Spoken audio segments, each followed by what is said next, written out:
अगर आप business news follow करते हैं तो आपने पिछले हफ्ते सुना होगा जो इन्फोसिस आईटी कंपनी उसके सीईओ जो हैं सलील पारिक, उनकी सैलरी जो है 88% से बढ़ा के अब लगभग 80 करोड़ कर दी गई। 80 करोड़, जहाँ पे एक फ्रेशर्स की सैलरी आईटी जैसी इन आईटी कंपनीज में 3 से 4 लाख होती है, वहां सीईओ की सैलरी 80 करोड़ हो रही है।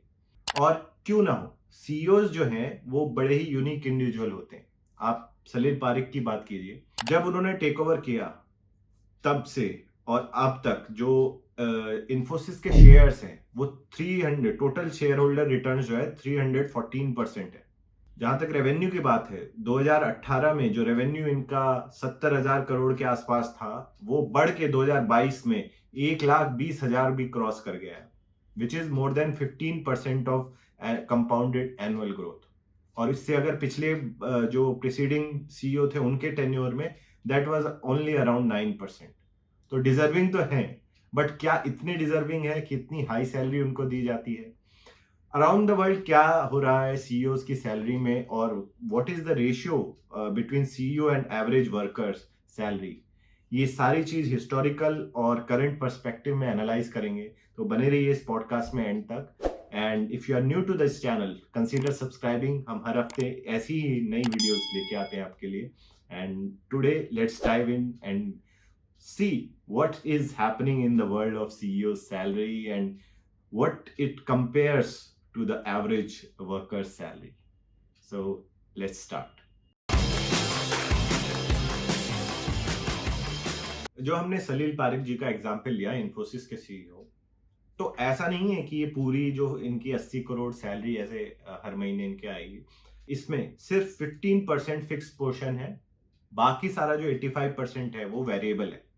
And that depends on business performance, कि आप कितना बेटर रेवेन्यूज लेके आ रहे हैं, कितना बेटर प्रॉफिट मार्जिन क्रिएट कर रहे हैं, न्यू बिजनेस कैटेगरीज में आप एंटर कर रहे हैं, और उससे भी ज्यादा इंपॉर्टेंट जो आजकल हो गया, एम्प्लॉय एट्रिशन को आप कम कर रहे हैं, and various other performance standards पे बेस्ड होगा जो आपकी वेरिएबल सैलरी होगी। तो इससे क्या होता है, आपको जब सैलरी मिलेगी तो that will be in form of cash and equity. Equity मतलब शेयर्स, तो आपको कंपनी के शेयर्स मिलेंगे। तो अगर आपका बिजनेस परफॉर्मेंस कंपनी का अच्छा होता है तो शेयर्स की वैल्यू भी ज्यादा होगी, और आपको जो शेयर्स मिल रहे हैं उनकी वैल्यू भी ज्यादा हो जाएगी। तो जो इंसेंटिव है कंपनी के, ऑर्गेनाइजेशन के और इंडिविजुअल जो सीईओ है वो अलाइन हो जाते हैं। तो ये बहुत ही बढ़िया मेथड हो जाता है कि ऑब्जेक्टिव्स आपके अलाइन है, आप की कंपनी बेटर परफॉर्म करेगी तो उससे शेयर होल्डर्स की वेल्थ बढ़ेगी, शेयर के प्राइस बढ़ेंगे, और इंटर्न आपकी भी वेल्थ बढ़ेगी एज ए सीईओ, बिकॉज आपका majority of compensation is in form of equity. तो ये बहुत बढ़िया सिस्टम चलता है, परफॉर्मेंस ड्रिवन है, और कैपिटलिस्ट सोसाइटी में बहुत ही बढ़िया इसका यूज होता है। लेकिन कुछ लोगों को स्टिल ये लगता है कि ये भले ही इतनी अच्छी परफॉर्मेंस हो सीईओ की इन्फोसिस में भी, ये कुछ ज्यादा ही एक्स्ट्रावेगेंस स्पेंडिंग है, मतलब कुछ ज्यादा ही उनको सहूलियतें दी जा रही हैं, इतनी ज्यादा भी नहीं होनी चाहिए।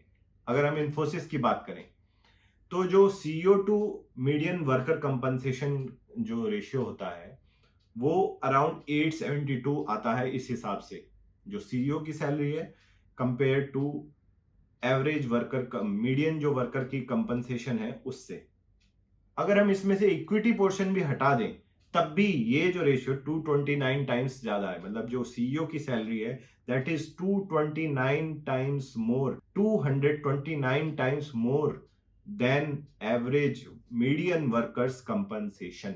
मीडियन वर्कर कंपनसेशन से 229 टाइम्स ज्यादा है। और ये सिर्फ इन्फोसिस की बात नहीं है, इंडिया में जितनी भी प्राइवेट कंपनीज हैं वहां पे सीईओ की compensation on an average 137 times ज्यादा होती है मीडियन वर्कर कंपनसेशन से।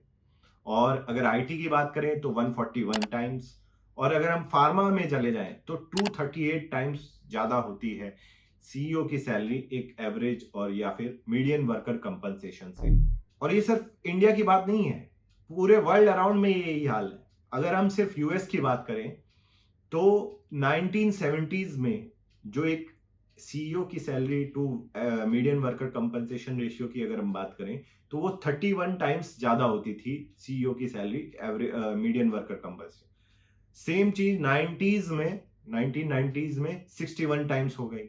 और अगर 2020 की बात करें तो आप हैरान हो जाएंगे सुन के, it has reach to 351 times.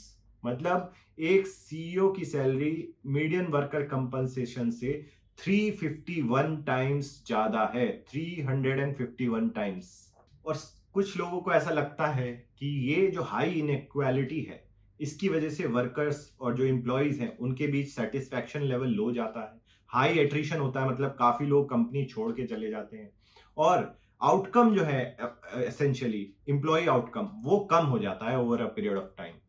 और इसी को सोचते हुए, इसी को मद्देनजर रखते हुए जो पॉलिसी मेकर्स हैं गवर्नमेंट की तरफ से, वो कोशिश कर रहे हैं या डेलिब्रेट कर रहे हैं इसके ऊपर कि जो सीईओ की सैलरी है अराउंड द वर्ल्ड, जो पॉलिसी मेकर्स हैं वो डेलिब्रेट कर रहे हैं कि इनको कैप किया जाए, बेसिकली एक अपर लिमिट लगाई जाए, ताकि इंप्लॉय आउटकम, ओवरऑल कंपनीज के आउटकम, इकोनॉमी का आउटकम और ज्यादा बेटर इंप्रूव कर सके। और अगर आप अभी तक इस पॉडकास्ट को सुन रहे हैं तो आपको भी ऐसा लग रहा होगा कि यार ये तो बहुत बड़ी नाइंसाफी है, कि ऐसा नहीं होना चाहिए और ये जो पॉलिसी मेकर सोच रहे हैं बहुत सही कर रहे हैं। लेकिन एक्चुअल में रियलिटी कुछ और कहती है। मैं आपको एक छोटे से एग्जांपल से ये समझाता हूँ। अगर हम विराट कोहली की बात करते हैं जैसे, तो विराट कोहली जो है कई ज्यादा पैसे कमाता है इन कंपैरिजन टू एक एवरेज रणजी प्लेयर अगर हम ले लें तो। अब ऐसा तो है नहीं विराट कोहली कोई अलग बैट से खेलता है, कुछ स्पेशल बैट से खेलता है। दोनों जो है, एक average player in Ranji batsman जो है और विराट कोहली, दोनों नॉर्मल बैट से खेलते हैं, खेलने के रूल्स भी सेम है, सब कुछ सेम है। लेकिन why does Virat Kohli get the worth, the money which he gets and compare to any other player? Because जो विराट कोहली है वो कंसिस्टेंट बेसिस पे अपनी बैटिंग इस परफॉर्मेंस को दे सकता है, जो लोग, जो क्रिकेट प्रेमी हैं उसको लिए प्रीमियम देने के लिए तैयार हैं, उस बैटिंग को देखने के लिए, उस बैटिंग परफॉर्मेंस को देखने के लिए। और इन इलीट क्रिकेटर्स की जो मार्केट है वो बहुत कम है, उसमें ज्यादा लोग नहीं है। तो एलीट क्रिकेटर और गुड क्रिकेटर के बीच में जो थोड़ा सा डिफरेंस हो जाता है, वो कमांड करता है उन एलीट क्रिकेटर्स को बहुत ज्यादा पेमेंट और बहुत ज्यादा कंपनसेशन। ये इसी वजह से हो रहा है। और ऐसा नहीं, और over the period of times, अभी पिछले कुछ सालों में हमने देखा है, आईपीएल भी आ गया और ऑल दैट, उससे ये जो गैप है ये कुछ ज्यादा ही बढ़ गया, क्योंकि लोग चाहते हैं कि जो बेटर परफॉर्मेंस कंसिस्टेंट बेसिस पे दे रहा है उसको ज्यादा देखना चाहते हैं, और जो लोग ज्यादा देखना चाहते हैं उसको ज्यादा पैसा, शोहरत और सब कुछ मिलता है। तो इसी वजह से आप अगर खुद देखें तो ये विराट कोहली के ऊपर जो है इस तरह का पैसे की बारिश की जाती है। ऐसा नहीं है, कल को अगर विराट कोहली की परफॉर्मेंस डाउन जाने लगे तो हो सकता है उनको कोई और रिप्लेस कर दे। सो बेसिकली ये सिस्टम ऑफ मेरिटोक्रेसी है, जो ज्यादा बेटर परफॉर्म करता है उसको उतना ही अच्छा जो है रिवॉर्ड मिलता है सोसाइटी से। और कल को अगर आप परफॉर्म करना बंद कर दें तो वो जो आपकी रिवॉर्ड्स हैं वो किसी और को दिए जाएंगे, आपको रिप्लेस कर देगा। तो सेम चीज जो है बाकी वर्ल्ड में भी लागू होती है। फ्री मार्केट है, जो बेटर परफॉर्म करेगा उसको सोसाइटी ज्यादा रिवॉर्ड करेगी, और जो नहीं करेगा कंसिस्टेंट बेसिस पे वो उसको कोई और आके रिप्लेस कर देगा। एंड सिमिलरली जो हाई परफॉर्मिंग सीईओज हैं उनकी भी एक बहुत छोटी सी मार्केट है, ज्यादा लोग नहीं है उसमें कि जो आप किसी को भी उठा के सीईओ बना दीजिए और कल को वो हाई परफॉर्मेंस दे दे। तो बहुत छोटी सी मार्केट जहां पे हो जाती है, वहां पे वो ज्यादा कंपनसेशन भी कमांड करते हैं, इसी रीजन की वजह से। एंड इनफैक्ट कुछ इकोनॉमिस्ट का भी ये भी मानना है कि अगर आप सीईओ की सैलरी कैप करते हैं तो इंप्लॉय आउटकम डाउन ही जाएगी।